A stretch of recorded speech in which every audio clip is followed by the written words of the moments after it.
Dear students, I welcome you again in grade 7th. Students, today we are going to start our new topic, that is the economy in medieval India. This is the introduction part. It means there are three divisions of history of India. First one is the modern period, second one is the ancient period, and third one is the medieval period. So the three periods can be divided into three types of histories or three types of broad periods like ancient, medieval and modern. Now let's discuss. So our main topic is the medieval period. So medieval period is subdivided into the two centuries. First one is the early medieval period, which includes 8th century to 12th century, and second one is the late medieval period, which includes 13th century to 18th century. Our early medieval periods includes Palas, Cholas, Rajputs, etc. And our late medieval periods includes that starts with the establishment of our Delhi Sultanate and it extends till the region of Mughals. So our medieval period in India spans over a million of years from 8th century to 18th century. So there are two phases of medieval period in India. First one is the early period, which includes 8th century to 13th century. Second one is the later medieval period, which includes time period of 13th century to 18th century. So my dear students, in this chapter we will study about the economic structure that existed in medieval society and how the economy flourished. So these are the sources of medieval period, which includes literacy sources, and second one is the archaeological sources. So the sources of medieval period includes the number of variety of literacy or textual records that increased during this period. It also includes literates that were wrote by the rulers, petitors, poets, etc. So there are some sources of medieval period like scripts, copied manuscript by hand. So here is a one picture. Here is a man who copied out the documents, especially one employed to do this before painting was invented. So all this includes in the sources of medieval period. Now our next source is the archaeological source. It includes the medieval period, which are a valuable source of information about historical events. They also provide and give an idea about the economic conditions of that period.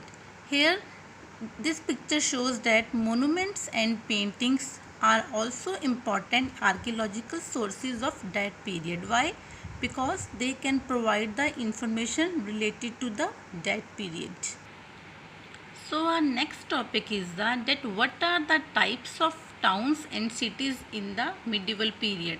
Our first one is the religious centers. So it first includes the Varanasi.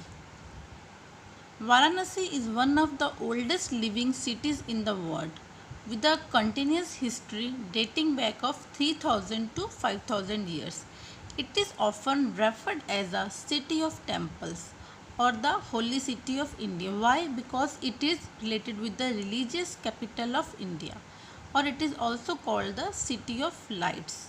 So it is a great symbol of a Hindu. The name Varanasi names with the two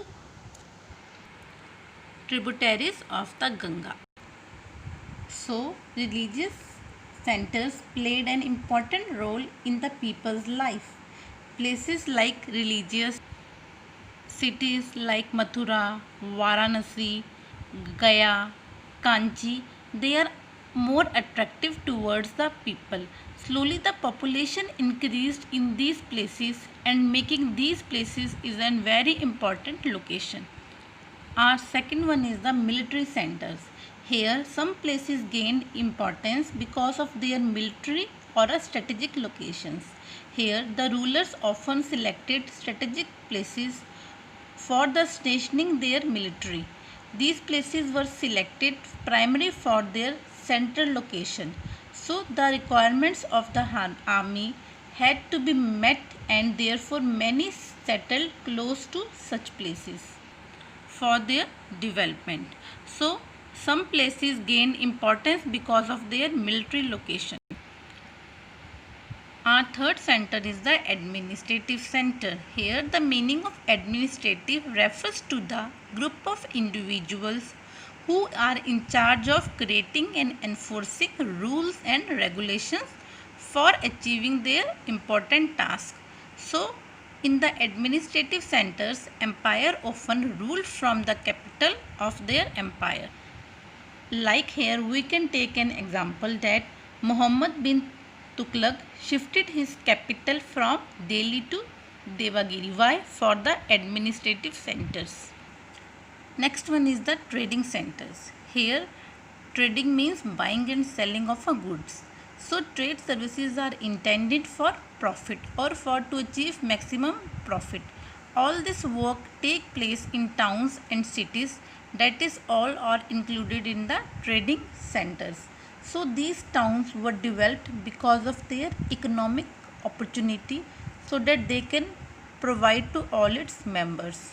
So dear students, these are the four types of towns and cities in medieval period. That is, first one is the religious center, second one is the military center, third one is the administrative center, and our fourth one is the trading centers.